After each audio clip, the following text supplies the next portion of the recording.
Karachi police के नए सरबराह गुलाम नबी मेमन ने चार्ज संभाल लिया। पुलिस ऑफिस आमद पर DIG एडमिन और दीगर सीनियर पुलिस अफसरान का खैर मकदम। चाको चौबंद दस्ते की सलामी। साबिक सदर आसिफ अली जरदारी का मौलाना फजलुर रहमान से टेलीफोनिक रबता। हुकूमत के खिलाफ तहरीक अदम एतमाद के लिए PDM की हिमायत कर दी। दोनों रहनुमा जल्द मुलाकात पर भी मुत्तफिक। ऑपोजिशन पैसे लिए विंडो शॉपिंग पर निकली है। तर्जुमान पंजाब हुकूमत हसन खावर के तहरीक अदम एतमाद के फैसले पर कड़ी तनकीद। 22 फरवरी को मुल्तान में सेहत कार्ड के इजरा का ऐलान।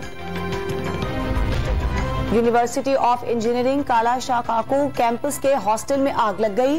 कोरोना वैक्सीनेशन के लिए रखा गया सामान जल गया। रेस्क्यू एहलकारों ने शोलों पर काबू पाया।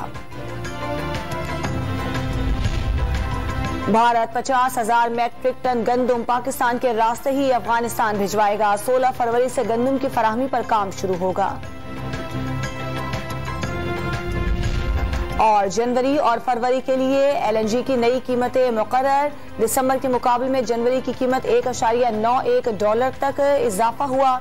दरामदी गैस फरवरी के लिए 0.21% सस्ती हुई।